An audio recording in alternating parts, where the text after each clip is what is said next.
Hi, everyone. It's me, Kaiser Brown, the host of the So I'm a Fan of Podcast. And I'm here before a workout to tell you about today's episode. Today, I am joined by a very special guest, someone who I've known for quite a long time. His name is Jared White, and we are going to discuss Batman. And it's a fun conversation. It's a fun episode. It's a great time. I hope you guys enjoy it. And if you're watching the video version of this episode, you may notice that Jared, his video freezes midway through the conversation. So when that happens, you'll see a picture of this. Yes, this is a picture I took of him smiling because I didn't have anything else to use. But I hope you guys enjoy. I hope you have fun. And I hope you learn a little bit more about Batman than you may have known before. Does that make sense? Anyways, enjoy the episode, have fun, and have a great day. Bye.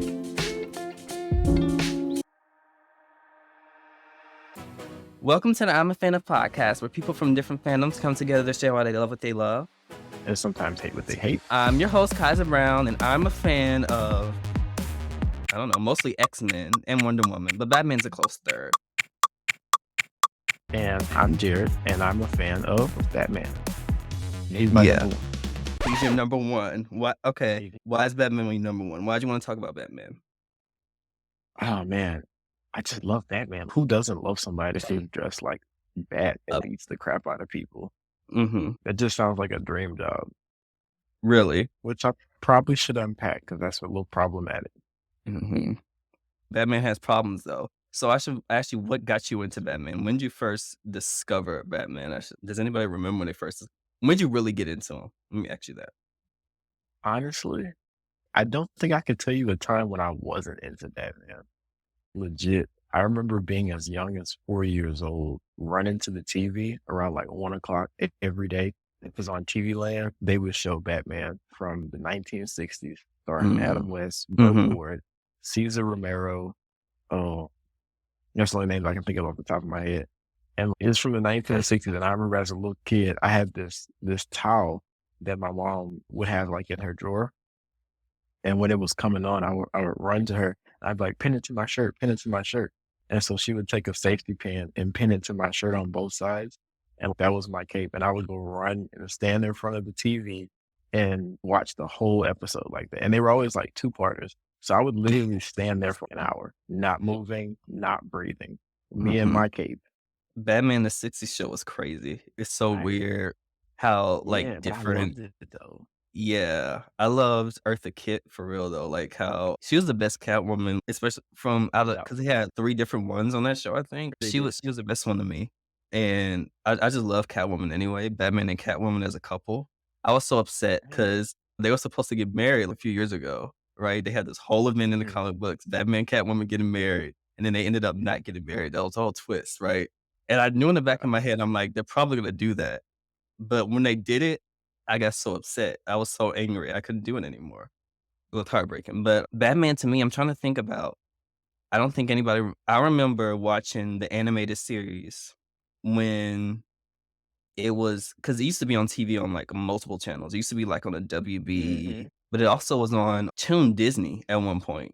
It was on Toon Disney. That. I was going to ask you, did you remember that? Yeah. Yeah. It used to have that and Superman anime series on there. And they used to come on. I don't remember if it was on Toon Disney or used to come on Jetix or both, because Jetix was the nightly one. Yeah, Toon Disney was the one. I want to say it was both at one point. I don't know, but I used to watch Batman the animated series, and I just used to watch that because that's all the shows. Batman, X-Men the animated series, they used to come on there, and then I used to watch that. Eventually, they took it off, and then they put it on like the Hub or something. And then that's when I saw like the New Adventures. That's when they had more of like Batgirl, and then they had Tim Drake Robin, and then Batman was more of a jerk. Oh, yeah. In that show, I feel because I went back to watch some episodes of the animated series because I always go back to watch it every now and then. But Batman in the beginning of that show to where like the New Adventures came, he turned into a complete jerk. I was like, he's crazy. You always know that Batman's because first of all, he's in a bat suit. So let's get that out the way. This is a man dressed in a bat suit to beat criminals in alleyways at night. So this you already have to be a bit crazy.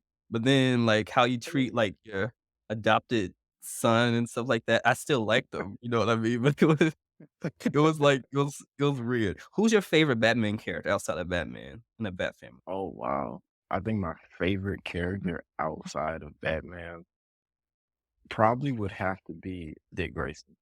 Mhm. Like, it's just something about the OG Robin turning into Nightwing. I think his story arc has just always been really cool, especially Mhm. over the years, especially him having the whole relationship with Batgirl and then becoming Nightwing and going on and do his own thing, getting his own Mhm. city and like really becoming his own person, like being with the Teen Titans, Mhm.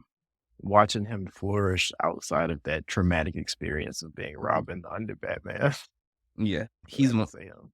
He's one of my favorites too. Him and of course Barbara Gordon. I love Barbara Gordon. So Nightwing, I feel like and Tim Drake too. See, we're gonna get into it when we get in our list, but I love characters that like choose to be heroes. And I feel like characters like Yeah, Batman and Superman, they didn't really like choose, they were thrust into those roles in a way. Of course, Bruce chose to be Batman, but things happened to him for him to have to be there. That's why my favorite right. superhero is Wonder Woman because she left her island as a choice and chose to go to man's world. Same thing with Barbara Gordon. She chose to be that's a spoiler, let me shut up. But she chose her role as Batgirl. And then Tim Drake did the same thing. He chose, unlike Jason Todd or Dick Grayson or Damian Wayne or whatever, none of them really chose to be Robin. They were kinda either born into those roles or thrust into those roles due to circumstances out of their control. But Barbara and Tim chose those roles to get into the family or whatever. But I like looking at modern Batman comics, they are very, a lot of characters, like, the Bat family is just a lot. Because first of all, first you had It's a lot. Robin and then Batgirl, then all of a sudden you had multiple Robins, then all of a sudden Catwoman Right. joined, then all of a sudden now Harley Quinn is in it, and I'm like, "Okay." Right, yeah. But I just find that interesting as a Batman fan, because he's the one I read, like, comics after X-Men, that's the comics that I read, like, the most, like, Batman and Wonder Woman are tied after X-Men because I read a lot of X-Men in my free time. We should get into our list. Okay, so I'm gonna let you go first, so you could get into your number 3, 'cause I did 5, but you did 3, that's okay. Look, I just I think if I'm going, Imma do my list out of order. The okay, first thing I wanna touch on is Robert Pattinson's Batman and okay, that The Batman that came the out in Batman. 2022. Uh-huh. You know that's my number 1, right? I gotta start there. I didn't Mhm. know that. It's my number I 1, did so not know we gotta take it go ahead, you go that. ahead and start.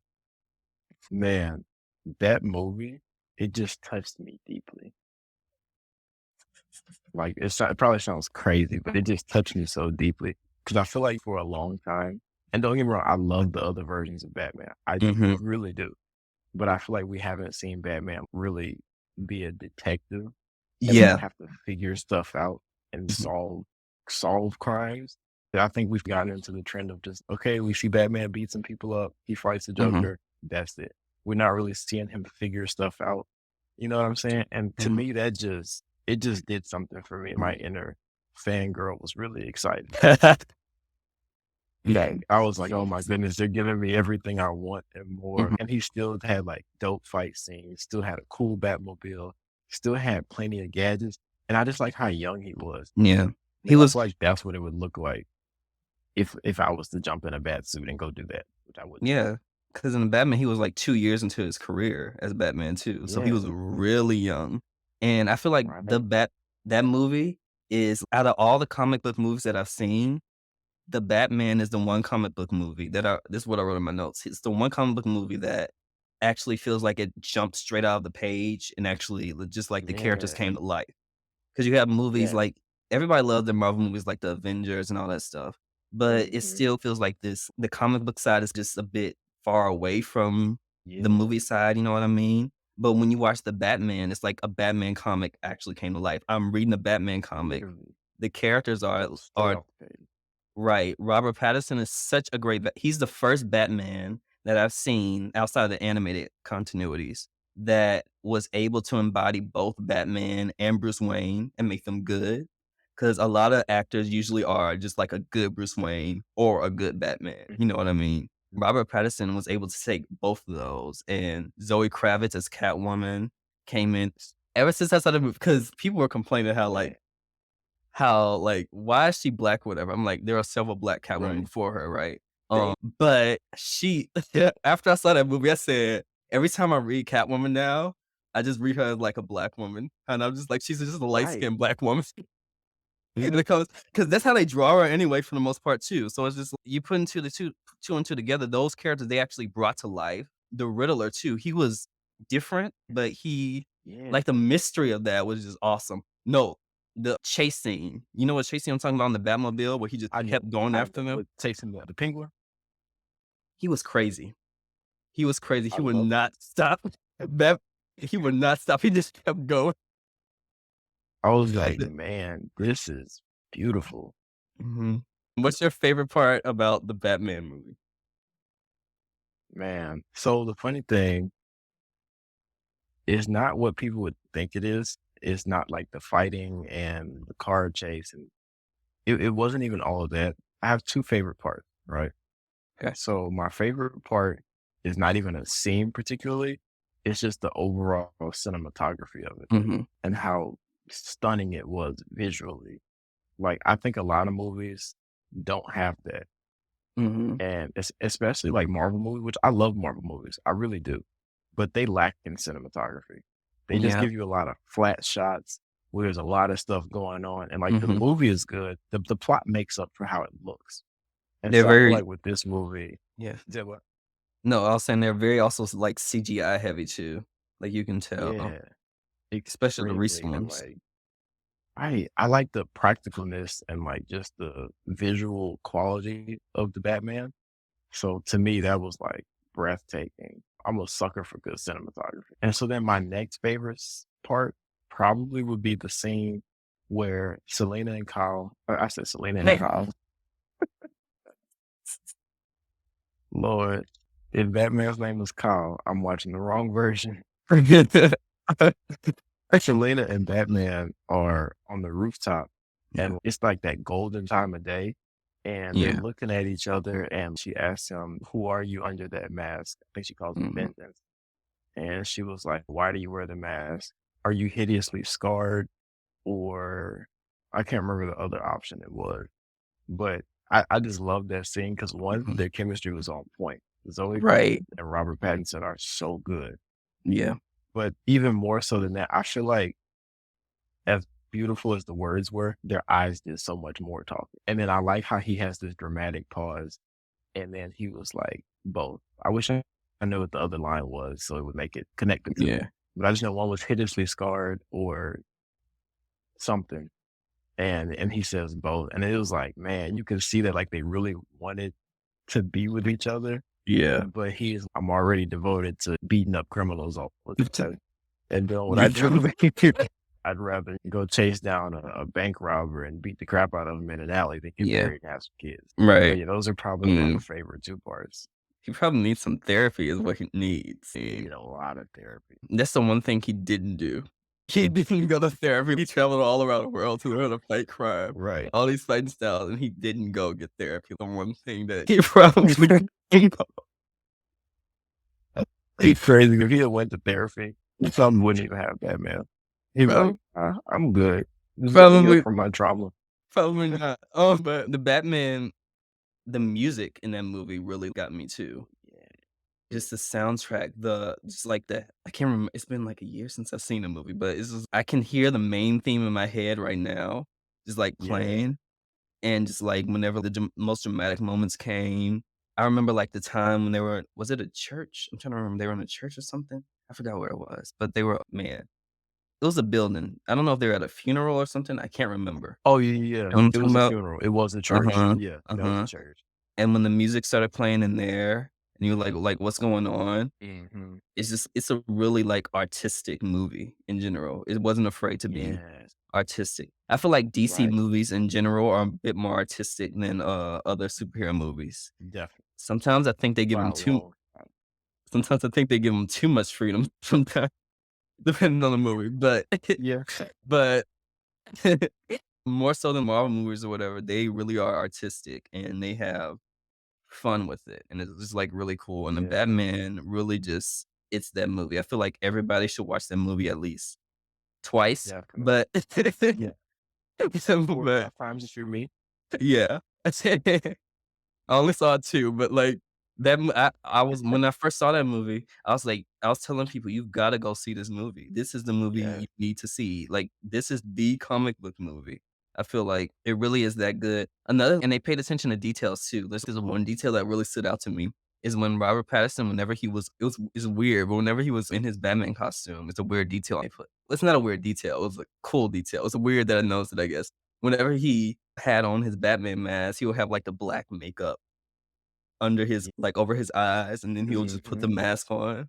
Like, his Yeah. portrayal of Bruce Wayne was also interesting because it was different, right? Was. Like, Yeah. he was still, like, the rich kid or whatever, but he was less focusing on, like, his presentation as a person, whatever, as Bruce Wayne, and more so just worrying more about Right. Batman, right? That's what his life was, like, Right. really focused on. He wasn't, like he didn't like to have appearances, I should say, like, show. And that really was interesting. I wanna see, like, his evolution as, like, outside of just Batman, his evolution as Bruce Wayne, and see if he ever gets to, like, that more playboy persona or if it's just, like, it's Yeah. gonna drift the other way. It feels like that movie only came out last year, though, and it feels like it came out forever ago. I feel like All right. I'm ready for the next one. I'm ready for the next one. The next one is not supposed to come I just looked, like, right before this podcast because I was writing notes, and it was like, "It's not coming out till 2025." And I was upset. That everyone hates. Right. Hey, hey. Just why did you wait so long? Like, come on. What's the hold up? I don't know. I need the next part. Mhm. I wonder if they're gonna introduce, like, Robin next part or whatever. I was reading somewhere where they're like saying that it was a possibility. Also, I thought it was cool because the show Titans, that show's okay. I watched all the Yeah. Titans, I but watched that too. the guy who plays Tim Drake on Titans played, like, one of the criminals in the Yeah, Batman. bruh. I thought I was the only one who put that together. I was like, hey, that's Tim Drake. Mhm, that's Tim Drake, and Yep. it was pretty cool. It's pretty cool. I like Titans a lot, I should say. That's all I'm gonna say. But anything else you wanna talk about with the Batman? I think that was all I had on the Batman. Mhm. The Batman's a really cool movie. I should put, my I'm just gonna say my number 5. So my number 5 is actually the Arkham series of the Batman video games. Okay. That's my number 5 because I really like the Arkham series. I really think it's cool. I've played several of them. I didn't play all of them. I did not play Origins, but like the main trilogy, Asylum, Arkham City, and what Arkham Knight, if I'm Yeah. correct, those Yeah, games are I like think that's right. yeah, those games are like the superhero games. Those are the games that like really inspire like modern superhero video games. The story in those games are great. The combat in those games are great. If you play like Batman, like the Arkham games, you see where like video games like Spider-Man, like the PS4 Spider-Man, if you ever played Right. that, or the newer one that's coming out for PS5, like where they like get their influences from. That game is so influential within the superhero video game landscape. That's when superhero video games you had some superhero video games that were, like, pretty good, but that's when superhero video games, like, really started to become, like, AAA titles within the video game industry, Yeah. and just seeing those games my favorite out of them. Have you how many of the Arkham games have you played? If you played any? Um, I know that I played Asylum for sure. I played that a lot. Mhm, I definitely played Origins a good bit. mhm. And I played a little bit of Arkham Knight and then I fell off. So, you never played Arkham City? I don't think I ever did. Yeah, that's the one I'm not really remembering. So I don't That's think the I ever best fully one. played it. That's the best one. That's the best one.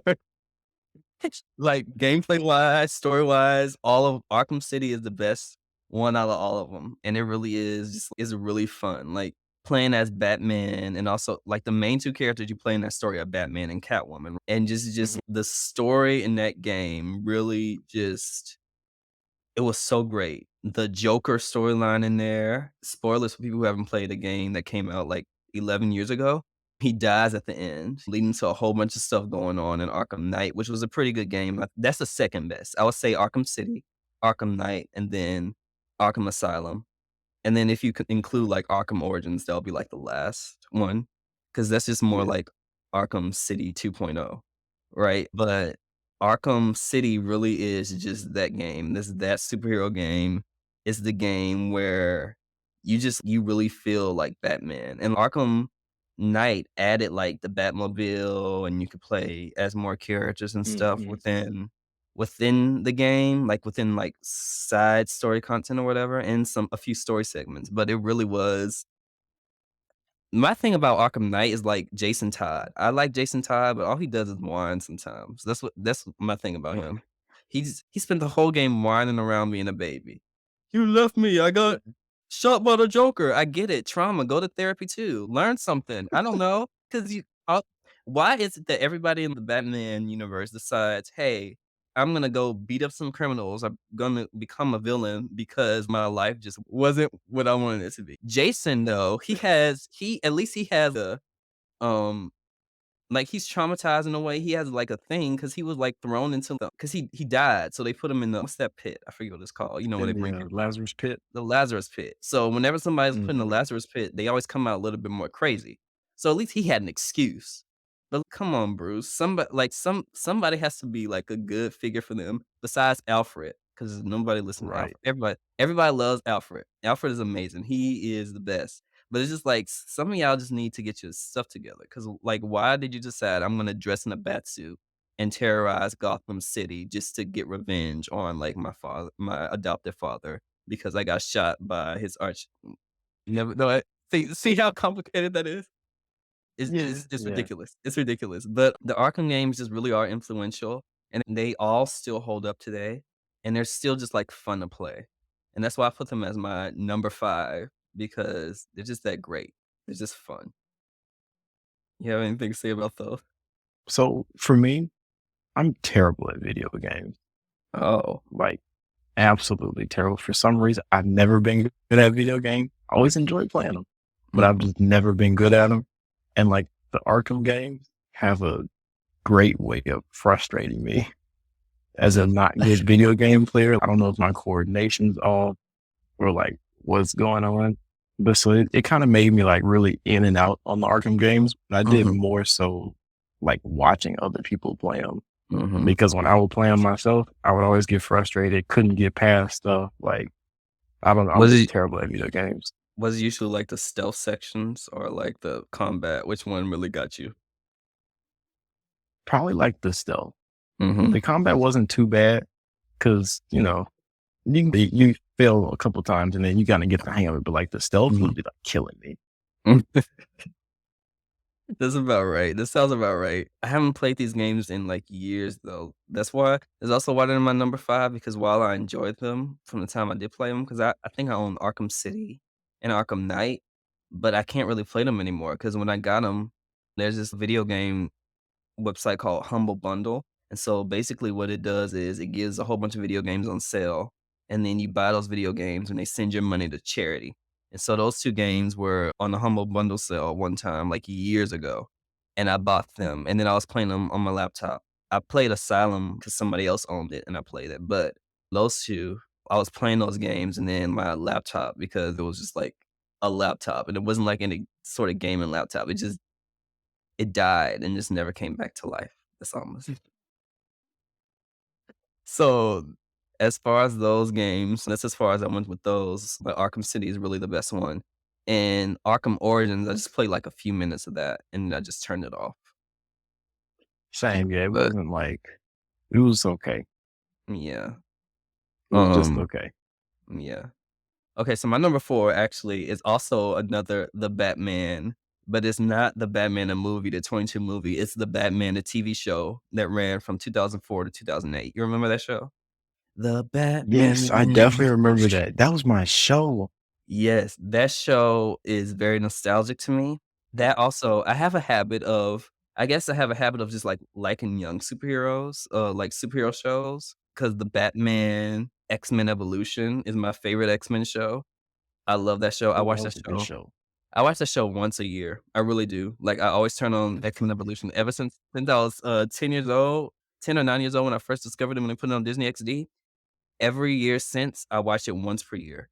And the Batman, I don't watch it once per year like I do X-Men Evolution, but when I do go back and watch this show, it's really fun because it's like a different type of Batman show. It's the younger Bruce Wayne. It's 3 years into his career. I was just watching the episodes, a few more episodes before, like, this podcast because I was trying to get as much, like, remembrance of all this stuff in my head so I wouldn't be, like, sitting here rambling and pretending like I know what I'm talking about when I don't. But, like, it's Right. just, like, him following, like it's the younger Bruce Wayne, him, like, fighting crime. He's, like, only 3 years into his career, and it's different from, like I find it interesting how we talked about the movie The Batman and how this show The Batman, how Bruce Wayne, when he's younger in this show, he's really just like a slacker. He really is like the playboy. Like, he is Right. always going out to events. He's always doing, like, his thing. And the first season specifically was really, like, story driven because it focused on him and, like, his relationship with the GCPD and how Right. they didn't like Batman, right? Because Batman, as we know, Mhm. really does work with the police department, even though some people don't like him within the department. But in here, nobody likes him, and it's him going against them, and then one of his best friends, Ethan Bennett, is, like, in the police department, but he doesn't know he's Batman, right? And he eventually becomes Clayface at the end of the season because the Joker decides to do creepy stuff as per usual. And it's just like his relationship to the police department, and eventually he goes on to the first 2 seasons are really just Batman, and then the 3rd season Right. introduces Batgirl as his sidekick, which I thought was pretty cool. It was interesting because usually it's Robin before Batgirl, right? So this show decides to do it Right. differently. Actually, because it was because DC television shows back in, like, the early 2000s and 2010s, they had this weird rule that if a character was, like, in one TV show, they couldn't be in another one. So, since Robin was in Teen Titans, they couldn't put him in the Batman. So, they put Batgirl in first instead, but that actually worked better for the show and worked better for the character because you saw the dynamic between, like, Bruce and Barbara, and then once Dick came in, you had that dynamic with all 3 of them. And then by the 5th season, that was, like, the Brave and the Bold. Yeah. And so they had all the different superheroes come in. They had just some of the Justice League come in. All besides like Wonder Woman, they didn't have any female Justice League members, which that was it was weird because Wonder Woman, they were trying to do a Wonder Woman TV show, so that's why she couldn't be in there. But I was like, you could use like Black Canary or something. This is weird. Yeah. They could have put somebody there. But so that was the Brave and the Bold, and that show went on for 5 seasons, and so the Batman, not Batman the Brave and the Bold, even though that show is a good show too. Right. But that it's just, like, really that show. I remember because I was, doing research on it, and I remember do you remember I don't know if you remember this, like, when we were kids, there was this, like, thing called the Video Now. Do you remember the Video Now? What was that? The what Video Now. video now? No, Was you that like a probably don't remember. website? No. So it was like this, like, portable little DVD player for, like, kids or whatever, and so they would put, like, the TV Mhm. shows on there, and so how I like to think about it, it was like a Nintendo or like a Game Boy Advance, but it was, like, really big, Oh, and so you yeah, yeah, put the yeah. I do CD remember in, that. you had the yeah.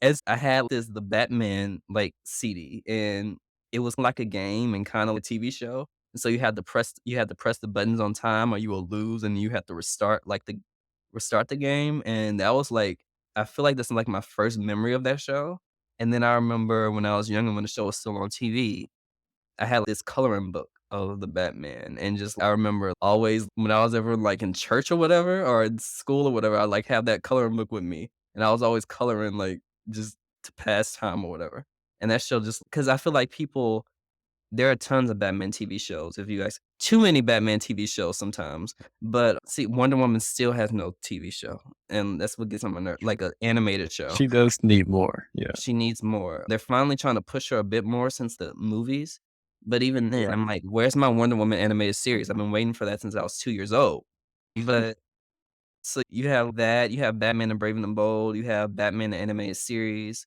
all those shows, but I feel like the Batman is, like, the most underrated one. So that's why I put that on my list because it Yeah, was just I pretty definitely cool. agree with that because the Batman was like a hidden gem. A Mhm. lot of people like didn't really watch it for real, but it was like you were saying, like the storylines were like really good. And like just the character development and the way that they did the show. And I like the art because it was different from what we were used to seeing. So I Mhm. always thought that was really cool. Just like Mhm. seeing how the art changed over time from Mhm. like Batman the animated series to the Batman. I Mhm. always really enjoyed that show and I still watch it sometimes too. Yeah. They just put it back on Netflix or whatever because they started removing, like, all the shows off, like, HBO Max and Max. When they changed it to Max, they started removing, like, a whole bunch of shows, and so now they're just, like, Mhm. taking those shows and throwing them all on a whole bunch of random streaming service like Netflix and Amazon and all that stuff. It's stupid, but it is what it is. It is what it is. Right. Okay, so what's your number 2? So my number two is also an animated Batman show. It's a little bit different. Tell me if you remember this one. It's called Beware the Batman. Beware the Batman. Yeah, Yep. I actually thoroughly enjoyed that show. that show is different. Tell us about it. It was like, I think the first thing that you got to point out was like the art, right? It Mhm. was like this weird CGI type. I guess that's what you would call it. I really don't Mhm. even know. CGI, yeah. But It was like cell yeah, like the, shaded CGI a little bit. yeah, it was like the art was so different. And what I really liked about that show was that they were using characters that you typically don't see, like Mhm. Professor Pig, Mr. Yeah. Toad, or Anarchy, or Mhm. who else did they have on there? Like it just was really good. And what I liked Mhm. too was like for the first time on a cartoon, we saw Alfred not be old. He was like still like he wasn't just carrying around Bruce's like food and stuff and like Mhm. cleaning up. He actually, they were actually like showing us his roots of being, British intelligence agent who actually could fight and could still actually be an asset to Batman more than just a Mhm. butler. And I thought that was cool. But even more so than that, I love that they choose Katana as his Mhm. sidekick instead of a Robin or a Batgirl. I feel like this show dared to be different Mhm. by Yeah. using lesser known characters and lesser known story arcs Mhm. and really making it popular. Because a lot of people forget about Katana, but she's Mhm. definitely a really cool character. She is And a so cool to character. see that was like awesome. And I was like, man, this show is good. And like the way that I wish that it had ran longer. I don't think people were really into it like that. Yeah. But I really like what they did with Deathstroke too. Like the way I think that was in the end of the second season, but his story arc was really good too. Wait, the show had 2 I just really seasons? liked it. I thought it Yeah, was just, like, two 1 seasons. full season. Oh. Oh, or Oh my it might gosh. have been I don't know. it might No, have it been probably one was season. what they probably did because I remember, like, at that time, they had it on what like, DC used to have this thing on Saturdays where they would show, like, Young Justice, Green Yeah. Lantern, Beware the Hmm. Batman, DC Nation, something it was something like that. I don't remember what it Yeah, I was think it called. was DC Nation. And, yeah, and they had that, and Beware the Batman what happened with that show is they were airing it, and then they stopped, and I think they started airing it on Adult Swim because they were just trying to get rid Mm, of it, I think. If okay. I could be mistaken, because when I started seeing the other Beware Batman episodes, like, the later episodes, they weren't I didn't watch them on TV, I watched them on, like, YouTube or something or, like, online or something like that. Yeah, Um I think I did too, actually. Now that I think Mhm, about it. mhm, and because they were trying to kill shows. Cartoon Network has a habit of trying to kill DC shows. They do that a lot, but, They definitely do. yeah, I remember the show, it was called Justice League Action. It came out, like, when like, on a Yeah. last year of high school or something like that, and it was, like, 11 minutes or whatever, and they were when the show first aired, they aired it on, like, a Friday night, and then after that, they would air it early on Saturday mornings, like, at 6 or 7 o'clock in the morning where children aren't awake anymore because Saturday morning cartoons hardly existed, and so they would air it that early, and then after a fact, like, a year later, they brought it back, and they would air it early every day, so it'll be like a weekday show from Monday to Friday and air all the rest of the episodes, but they would be, like, in 5 or 6 in the morning too. It was Right. interesting. It's interesting how network try to get rid of shows. It was Right. interesting. But Beware the Batman was an interesting show, and also I like how they used, like, Commissioner Gordon and Barbara too. It was interesting seeing Yeah. Barbara as Oracle before Right. her ever becoming Batgirl, which actually was I think was pretty cool because Barbara Gordon as a character is a very intelligent, smart character. She's probably, like, the smartest character in the Batfamily, so Definitely. seeing them introduce her by using her intelligence instead of and they were training her to learn how to fight, like, later in the season or whatever. She never became Batgirl Right. 'cause the show only went on for so long. But she was using her skills in hacking and stuff like that, and they were introducing that to eventually like, it made sense, it made sense. That's another show that introduced that character before they introduced Robin too, which is interesting. I feel like they do it a lot with the younger Batman things, like, they introduced Barbara before they introduced Dick. And I Katana think that's cool. Katana was fun. Her dynamic with Bruce was fun, and as far as I can remember Alfred, his accent too, I can't remember his accent because it wasn't like, he I don't know where he was from. Obviously, he was, like, from, like, Europe or whatever, but I don't know what type of Right. accent you'll call it. But he was funny. They would always argue, him and, Bruce, because he was just like Right. but I haven't seen that show in years, though, so I can't really remember what happened besides those parts. Yeah. But yeah, I always like just younger Batman stuff and superhero stuff in general, though. Really, that's why I liked Young Justice. I can't stand Yeah. that show anymore. But I would go on a whole rant about Young Justice because I liked season 1. They have 4 seasons of Young Justice. So I liked season 1. Season 2 came, I hated that. I tried to watch it again when they were bringing season 3. I still hated it. And then season 3 Mm. came and it was okay. People love season 2 though, that's the thing. People love seasons 1 and 2 of Young Justice, but I can't Mhm. stand season 2. Season 2 of Young Justice is a thing that made me hate time skips in general. It's really hard for me to Wow. get into time skips because why? Because there was a 5-year time skip. But, like, why did you do a 5-year time skip when you introducing new characters to the team? They added my girl Rocket in there from, like, Rocket and Icon. I love, like, Icon and Right. Rocket, the Milestone comics, Static, all of them. And so they Yeah. introduced her in there. I'm like, "This is a black girl. This is cool."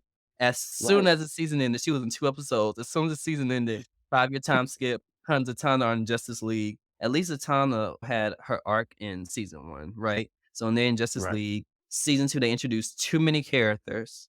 I hated it so much, and there are characters that I liked, but you didn't get a chance to get to know them because they decide, "Let's have this 5-year time skip," and then as the show goes on, they decide, "Okay, we're gonna keep having time skips." Luckily, in season 3 and, like, season 3, they only had, like, 2-year time skip, right? And it was okay, but the thing about season 3 is they weren't focused on the characters, they were more so focused on, like, the world building, so stuff was Yeah. happening, but it wasn't like, it was stupid. And season 4 was better. I only like seasons 1 and 4. Like, I can watch season 3 and sit with it. I can look at season 2 and pick a few episodes, and I like this episode, I like this episode, but then throw the rest of the season away. But season 4, it went back. It still was trying to do what season 3 did with, like, the world building and stuff, but it focused Yeah. more on the main cast, so every character had an arc. Miss Martian and Superboy shared an arc, like a 5-episode arc, and then after that, it was Artemis, who's now I forgot who she is now. She's not Artemis anymore. She's Cheshire. No, not Cheshire, that's her sister. She's Huntress. She's Huntress. And then the 3rd arc focused on Zatanna. The 4th arc focused Yeah. 1, 2. The wait, and then the next one I think focused on Aqualad, but he's Aquaman now. And then the other one Yeah. Right. focused on Rocket, and then the last one focused on Nightwing, and then the last arc was less of a Nightwing one, and the story just coming together, and then all of them came together as a team. And so it was cool seeing like Rocket finally get some character development. Some, I'm not getting into it, but she got some character development. And this is a Batman episode. It's not a Young Justice episode. Let me shut up because I'm about to get my frustrations on that show. But watch Young Justice. I'm sure people will love it. People love Oh season yeah. 1 and 2, but I hate season 2 with a passion. And it's probably like the 13-year-old me just like still hating it because of what happened then. But I try to take off those like glasses of that 13-year-old Kaiser, but every time I do it, I just still get disgusted. So Yeah. it was like, I liked season 1 and 2. 3 was Mhm. okay, and I'm gonna be honest, I never finished 4. You never I finished made 4? it up until the point yeah, I made it up until the point of Superboy, like, dying or whatever, and then I Mhm. just never went back to it. It got better after that. It got because I feel like the first arc was rough because they were doing, like, the marriage thing, but then Artemis Mm, Huntress's arc is the best. It's, like, one of the top 2. I'll say her arc and the last arc are the best arcs because that's when they, like Huntress's arc is basically like the Batfamily arc because that's when you have was Stephanie Brown in that one? I think Stephanie Brown was in that one, and also Cassandra Cain was in there, and Barbara Gordon was in there. And so that was basically like the Bat Family one. And then Zatanna, I didn't like the Zatanna arc because it focused too much. It was trying to do too I liked it as like a story, but as like a character type of thing. Focusing on Zatanna, it didn't really do that. And they didn't but then they made up for it on the last arc because Zatanna was like the best character in the last arc. So I don't know. Like, season 4 is complicated to me. Like, season 1 is the best season. That's all I can say. When your first definitely, season is the and best season of your show, tha that's what gets on my nerves. Like, when the first season is the best season, that's the thing that gets on my nerves about that show, of Young Justice. But you know right. what? It is what it is. It is what it is. Back to Batman. Anything else about anything else about Before the Batman? There you go. That's pretty much all I got on that one. I would just definitely tell people to go and watch it. It was Yeah. short-lived, but it was a fun ride. Mhm. So my next one would be Batman Wayne Family Adventures. Have you ever heard of that?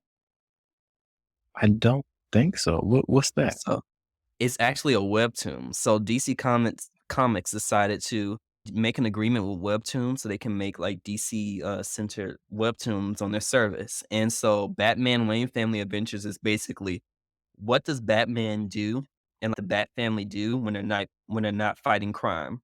And so it basically is this Batman slice of life thing. And it's so good. It's some of the best Batman character development for all the family, for all the characters that I've seen in a long time. Because the modern comics are doing pretty good.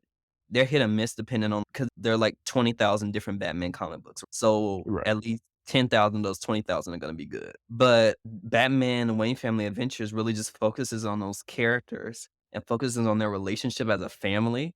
And Bruce Wayne is actually a good dad in that. He's actually a good dad. He's not, like, emotionally abusive. That's surprising. He's he hugs them. Like, there was one because I was literally binging it yesterday, trying to get through as much as I can because they release, like, 8 new ones every week or whatever. So, I had a whole bunch to go because 'cause they're on season 2 of it. And so they have 102 of them out so far. And webtoons are quick to read. You just scroll and then you're finished, right? And so I was going through all of those and just, like, the character development. At one point, he, like, Jason Todd one of them is Jason Todd having PTSD of, like, the Joker, having a reminder, like, when the Joker beat him to death with why am I laughing? Beat to death with the I don't know my tools. The crowbar, and so the crowbar dropped on the ground, and then he started freaking out and having a moment. And so Bruce went to check on him, and he talked him to have him remind him who he was, like, where he was or whatever. And at the end of the story, he, like, kissed him on the head or whatever. I'm like, "Wait, are you being a good father?" And Right. then there was one where they're, like, fighting over because they were eating cookies, Alfred baked cookies, and they were fighting over who gets the last cookie, and so they were all, like, literally fighting, like, hand-to-hand combat, all this stuff, like, they fight criminals just to get that cookie. One with Barbara Gordon, like, I really because they have, like, really funny ones, and then they have, like, really, like, deep character ones. And one with Barbara Gordon, because she's Oracle in this one, she, like, really is, like, pushing herself because she has this responsibility to save people or whatever. She's pushing herself to make sure she's always telling people where to go, what to do. Everybody always needs her help. And for 3, 4 days straight, she didn't get any sleep because she kept going and going. It was her, like, learning how to take rest and knowing when to, like, set your boundaries and put, like it's teaching life lessons. That's what it does. It teaches life lessons, and it's just so good. Like, you need to read Batman Wayne Fa if you're a Batman fan and you, like, really just wanna see some good character development, the Wayne Family Adventures is just, like, a really good, webtoon to read because they have the webtoon, of course, so you can just read all of them. And also they published like the first season in a trade paperback too, so you can get it in like graphic novel form too. And it's really good. It's really fun to read. It really just develops those characters, and I'm a sucker for like character development. I always like love having characters over stories. Like character development over the stories. I always feel like a story can be bad, but if you have good characters and the characters can help carry like your show or your comic or your book or whatever. I feel like that's just me. But Wayne No, Family I Adventures is definitely really agree good. with that. Because Yeah. nobody likes characters that they feel disconnected to. Like, I want to Mhm. watch this character grow from one point to another. So I'm definitely going to have to check that out. I've never heard of that. It's really good. You need to read it. And it's on Webtoon. So that's pretty cool. And I suggest everybody checks that out. And my number 2, because I'm just gonna go there, is Girl Year One. It's not a Batman story, but it's a Batgirl story, but it's also a Batman story because of the Batgirl story. So you ever read Right. Batgirl Year One? Or they have a motion comic. Have you ever watched that? I actually haven't. I remember when it came out, though. Mhm. I've actually fallen off comic books like really badly in the last Mhm. couple of years, really from Mhm. just being so busy that I can't keep up. Most But I've people heard a do. lot of people like raving about it, Yeah. and I know it was good, girl. I honestly don't think I've ever read a bad Batgirl story. I have. Is that why they brought her back to the purple costume? No, Batgirl Year One. Batgirl Year One, when it's the year one story of Barbara Gordon, so how she becomes Batgirl. You know how you have Batman Year One, Robin Year One, Batgirl Year One. It's the first year of her as Batgirl. Is Barbara Gordon coming to her own as Batgirl. So they have the motion comic. And so when I was watching the motion comic yesterday, I'm just gonna be because I was finished with working and everything. So it was like later in the day, way later in the day. And I looked at the motion comic and I'm like, it's on YouTube, and they put all the episodes as short episodes. So each episode is 3 minutes because 'cause they're doing it issue by issue, right? And they put in a playlist of 20.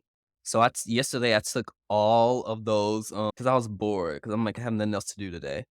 I took all those 20 episodes, put them in my editing thing, took out the credits, like, that were in between the episodes, just had the first one and the last one, added those in the end, and just edited them all together and put them together in a movie and just posted it on YouTube.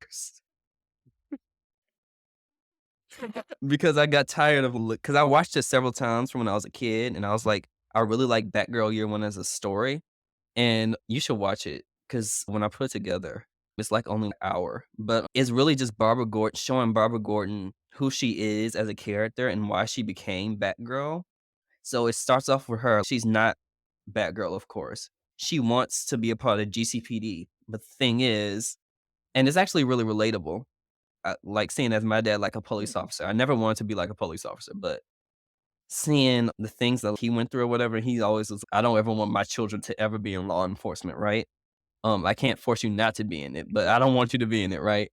And so Barbara, she wants to be in law enforcement, and her dad's like, "No, you're not doing that. I don't want you to do that." And she's, but I want to like, this is the stuff I want to do.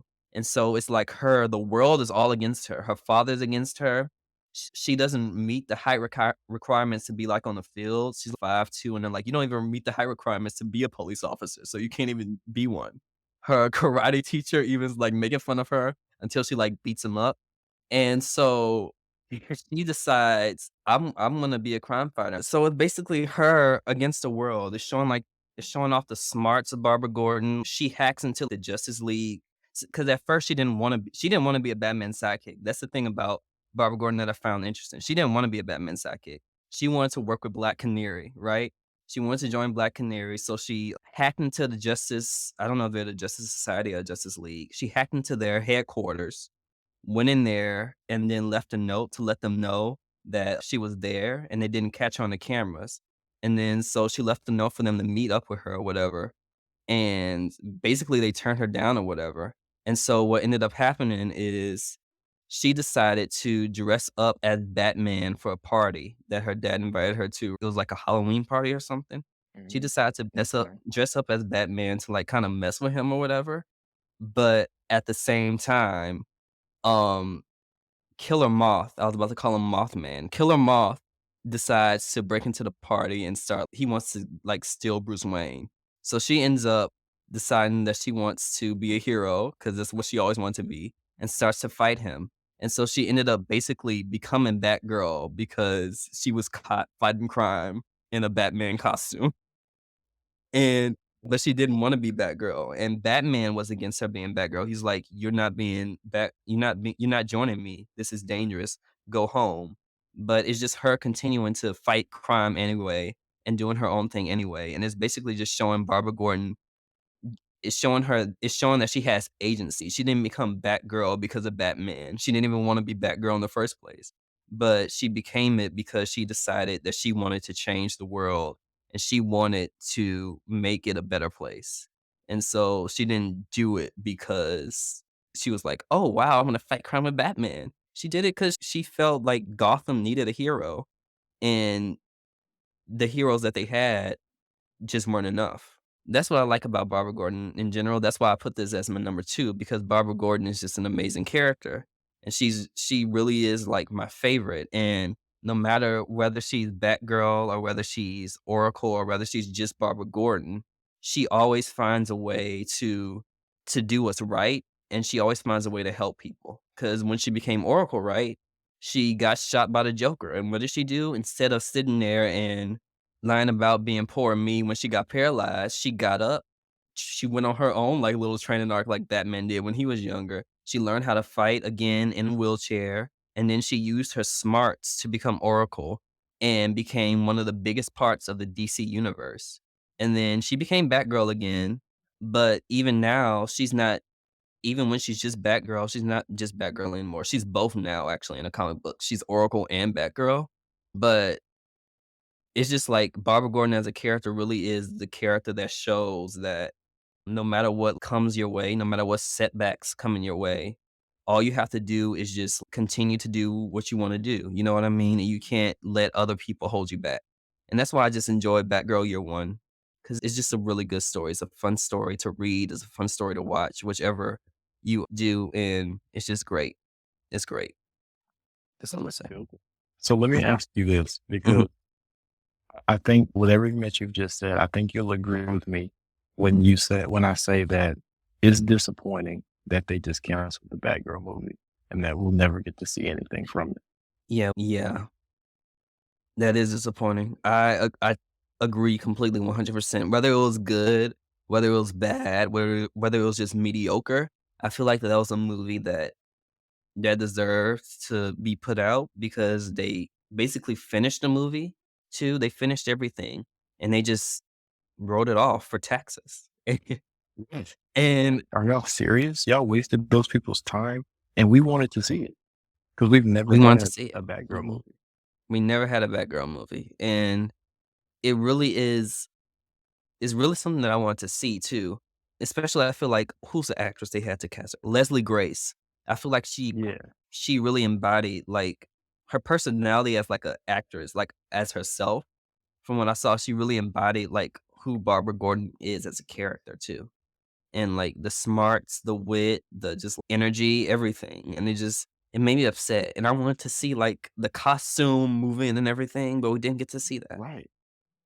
And I that is honestly just feel robbed. yeah, it's disappointing. As a Barbara Gordon fan, it's disappointing because she's my favorite, like, Bat Family member.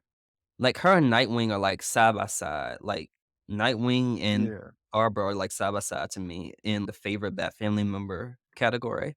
And it's just, like, disappointing to see, like, how she finally had her chance to be, like, the character, right, outside of, like, the comic book landscape, and it was just taken away from her. And I hope that they revisit that honestly, Mhm, because I still want to see that. I don't want mhm, it to be something that they just throw by the wayside. mm, We still need that. mhm. We're going to need a redo. Yeah, I feel like somebody probably kept a copy of the movie, like, secretly stole it, and one day it's just gonna pop up on the internet. I'm really hoping so. Mhm. And that hopefully it like leaks on the internet so we can Mhm. watch it. Yep, it'll leak. It'll be great, it'll be great, and then I hope it's a good movie or everybody will be disappointed. But still, like, the fact that they did that and just wrote it off is stupid, Right. and it was supposed to be on HBO Max before it was Max, and then, like, once HBO Max became Max, it just went downhill because they just started removing just, like, a whole bunch of stuff a whole bunch of Right. movies. Like, it's horrendous what they did to that streaming service. It's still a good streaming Yeah. service, but I don't have it anymore. That's all I'm gonna say. But it is what it is. It is what it is. Everybody just read or watch Batgirl Year One. And I posted the full movie on YouTube because hopefully I don't get sued. But it'll stay on I there don't until think it's stay so. on there. No, them it's like it was already on YouTube anyway, and it's like the motion comics is like 12, 15 years old, like some in between that. So nobody's gonna take it down. Nobody cares. Nobody Yeah, cares. you should be good. Watch the full thing, and then you won't have to watch episode to episode, having to skip the titles, like the intro screen and then the credits all the time because I just put it all together. I was proud of myself that I did that in just like a few hours. I don't know what. I s- Sometimes I just do random stuff. I'm just like, I have the habit of just I don't know. I get into stuff. I get into shenanigans. I'm just that's. Let me shut up. Hey, that's how you Um, make life fun. that's how you make life fun. Yeah, because I don't even have a life, so I might as well just make some from it. Do you have any honorable mentions? I should say before we get to your number one, Jared. Do you have any honorable mentions that you might have thought about but you didn't put on your list? Anything? Honorable mentions would definitely be Batman Beyond from 1999, the Mm, animated series. I did not think of that one. Absolutely loved that show. I did I not thought it think was about that show really one good. bit. I forgot about that show. I really did, and it's like it's such a good show too. But I Right. It's forgot like so many all people about it. forget about it, but it Mhm. was so good though. And it was like what I really liked about it most was that they really tried to make you feel like you were in the future with like how they Mhm. change stuff, like how people talk, like how they would be like, "Oh, that was so sway."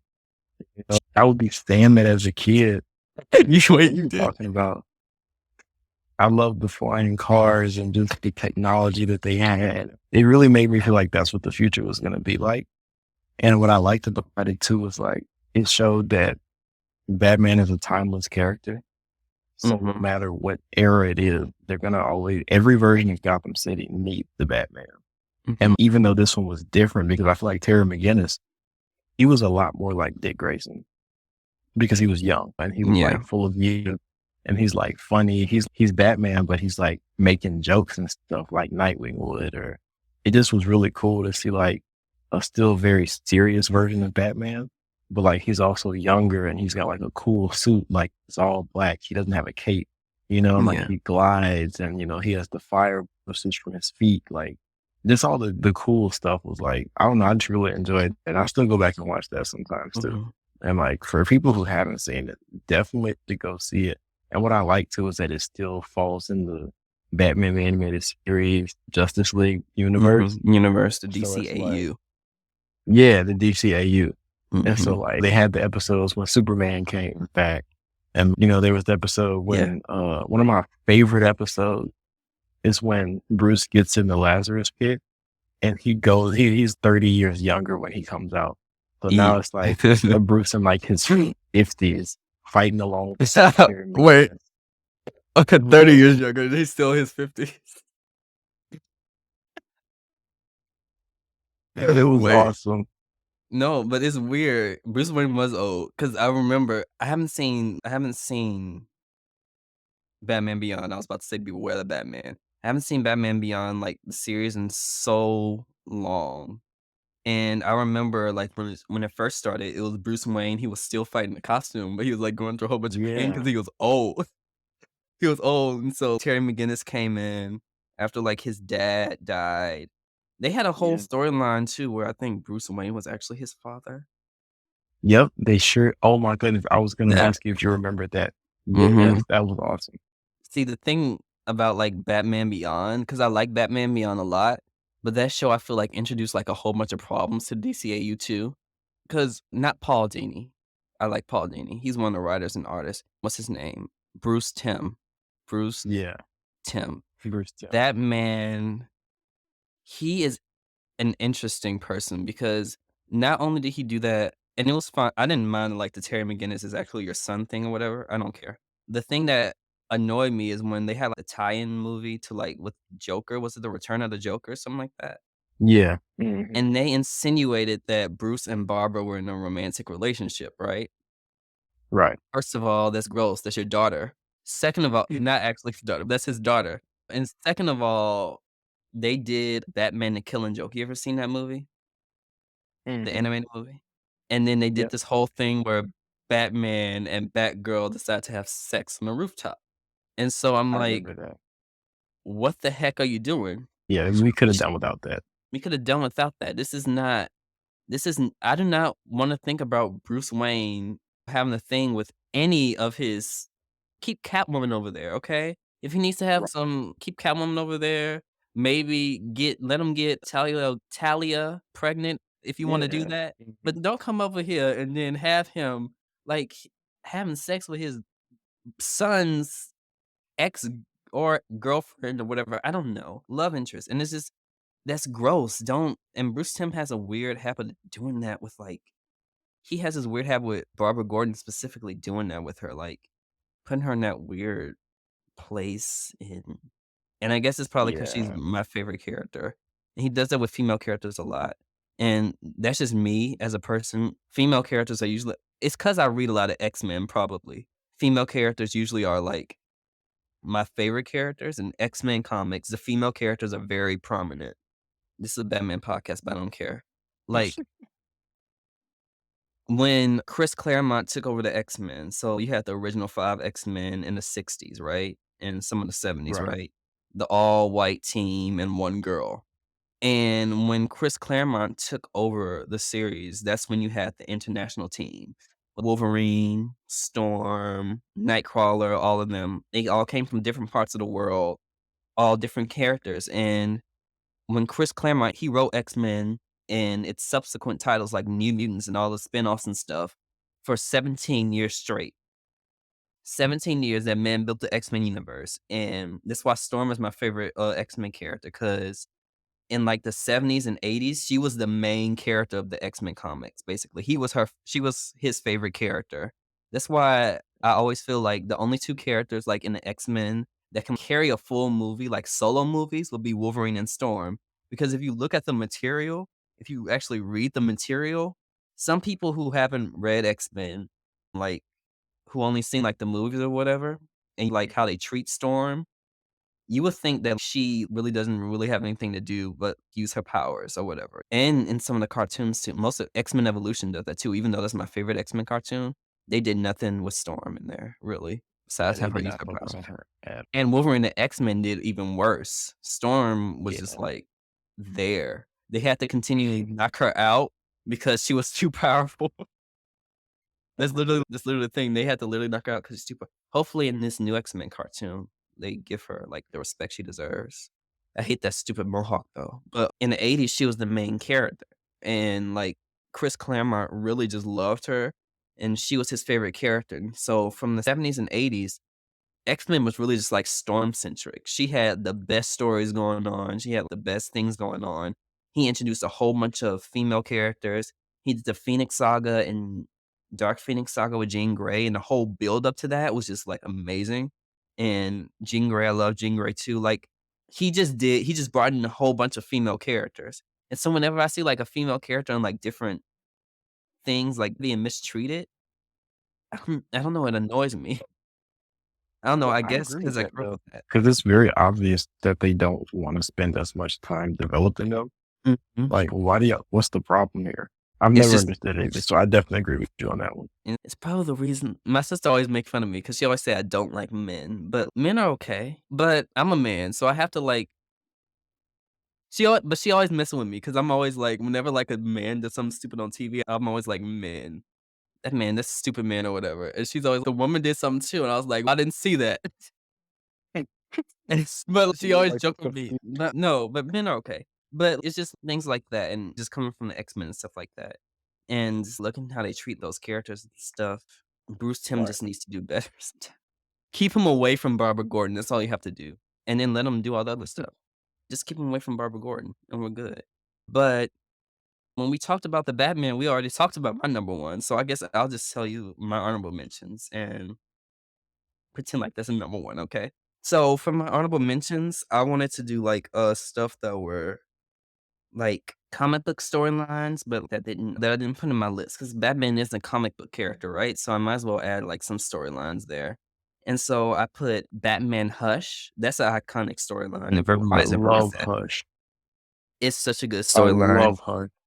So good. And I feel like the Batman pull from Batman Hush and another Batman story that I put in my honorable mentions, The Long Halloween. I think it kind of combined a Definitely. lot of elements of both of those. And both of those storylines are so good. Hush is basically about this stalker kind of character called Hush, and he's like intent on sabotaging Batman. And a lot of this is where like a lot of characters are like introduced into the Batman mythos. I think Batman Hush takes place after Batman Year One, like chronologically. And so you see a lot of Batman family members. You get Superman in there. Like they made an animated movie of it too. It wasn't that good, but they made it. And so you can watch that. The Long Halloween is the one that I like the best out of, like, Batman Hush and The Long Halloween because no, so maybe The Long Halloween is the one after year 1. I don't know. I don't know my chronological it's DC Comics. They don't have a history, though. They keep rebooting it, so I don't care. But Batman: The Long Halloween is basically, like, all his it's like this mystery, obviously, it's a Batman story, but it's where you have Harvey Dent my notes 'cause I gotta remember. Catwoman comes in, you got Commissioner Gordon before he's a commissioner. Um, it focuses on, like, the Maroni and the Falcone family, and it has the Catwoman, like, mystery going on, and you find out that she's actually related to people who I will not say. And actually, Long Halloween has movies. It has 2 parts. They came out, like, a year or 2 ago. Those movies are actually good, so watch those. Don't watch Batman Hush, but Read Watch Long read Hush. Halloween. Watch Long Halloween. They did a twist that changed the Long Halloween, so if you wanna watch, like, the original twist to see who the original culprit was, then maybe you wanna read it too, but, like, the Long Halloween is really good. And I also put, like, Selina's Big Score. That's made by Paul Dini. Is it Paul Dini? No, it's made by someone, but Selena's Big Score is basically it's like a blockbuster movie, but it's a comic book. And so it's Selena Kyle, like, going on like, this worldwide adventure, but she's never Catwoman in a book. She's always just Selena Kyle, and it's just, like, really good, and it's really fun to read. I feel like if you really wanna learn who Selena Kyle is as a character outside of Batman, that's a good book to read. And also Nightwing by Tom Taylor. That's the current Nightwing comic book run. It's really good. Just read it. I'm not giving any spoilers. I'm just gonna say it is good. It's fun. It actually also leans into Batgirl and the Titans and just the whole DC universe. It shows that Nightwing really is like the center of the DC universe. Nightwing is this amazing character, and he deserves his flowers. And this is one of the best comic books out there right now. And also, lastly, Batman the animated series. Go watch that. Definitely. If you call yourself a Batman fan, you have to watch Batman the Animated Series. You have to watch it. Like, Oh yeah. even if it's Like just a that. few episodes, that show is just so good.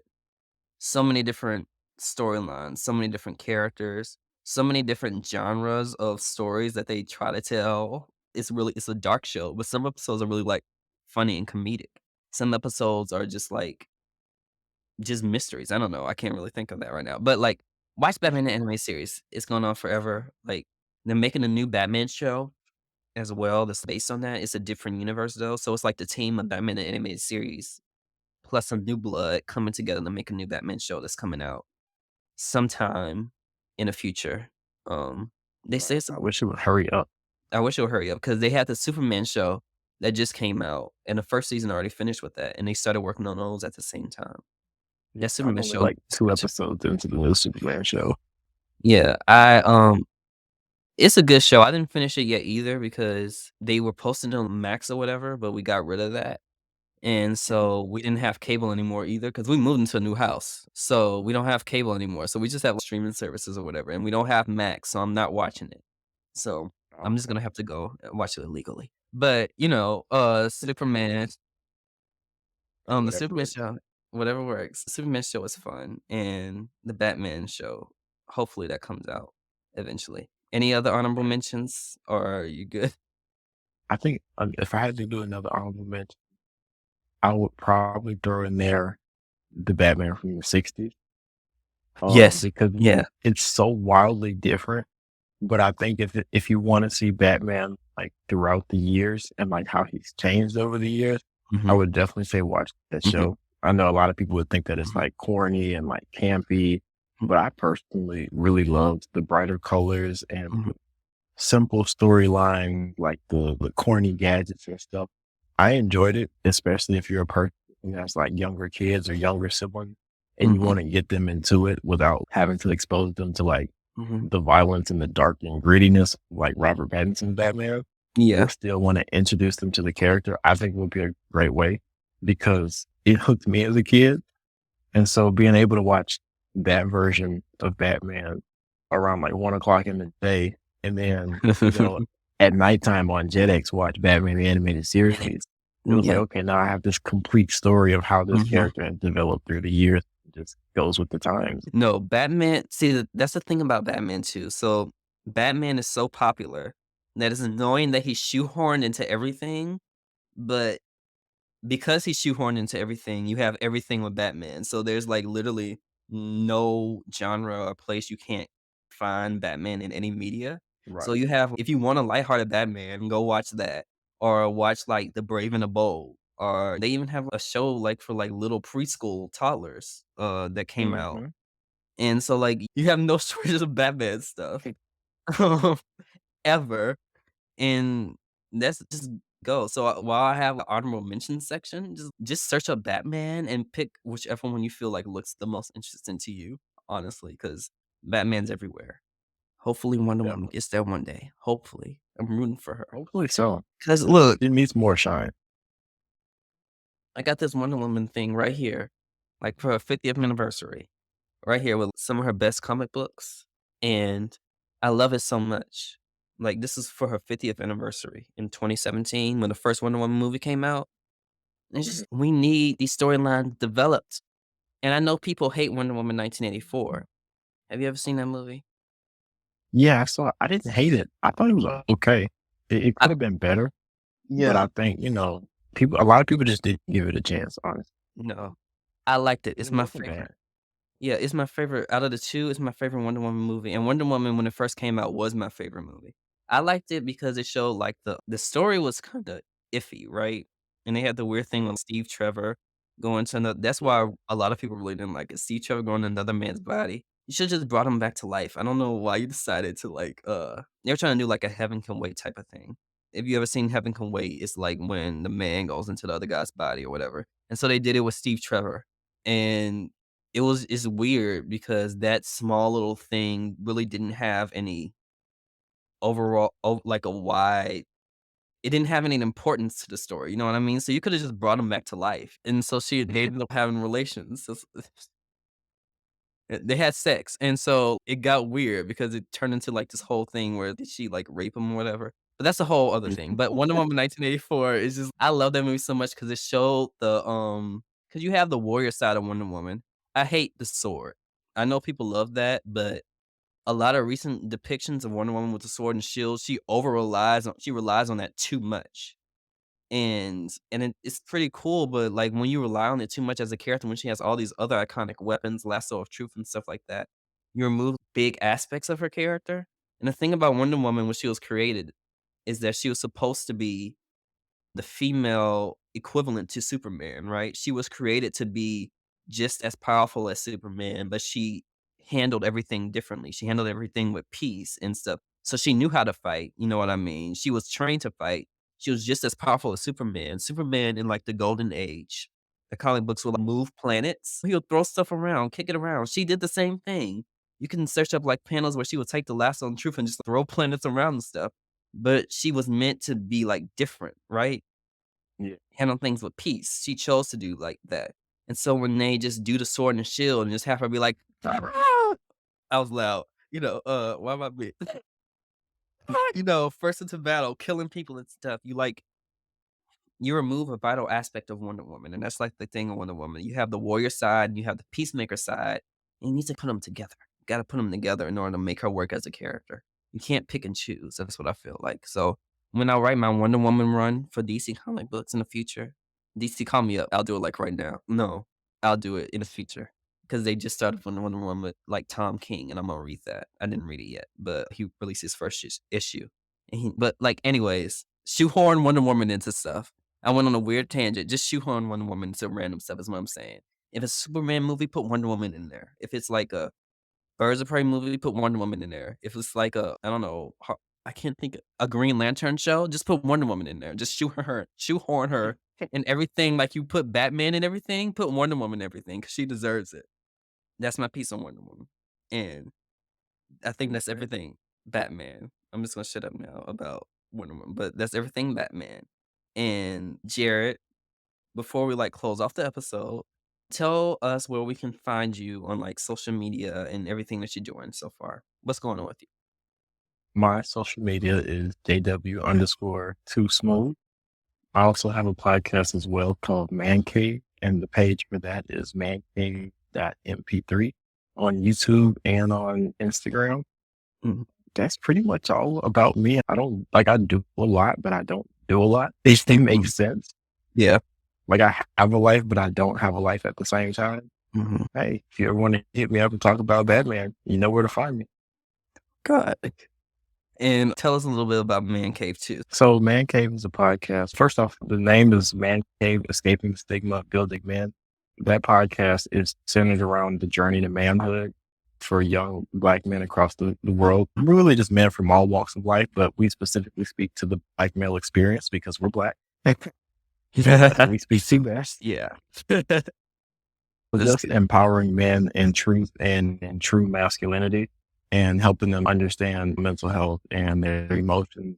Because unfortunately, a lot of men don't know how to deal with that stuff. They don't know how to properly assess their emotions and deal with their emotions. And they and just other pressing matters that just don't get talked about enough. We like to talk about things that are taboo to some. Like we've talked about porn, we've talked about trauma, we've talked about all kinds of stuff. We've talked about church hurt, like religion versus like relationship. We talk about romantic relationships, platonic relationships, just everything that you would need in your journey into manhood, because it takes a village, right? That's what they always say. It takes a village to raise a child. And for men, it takes a community.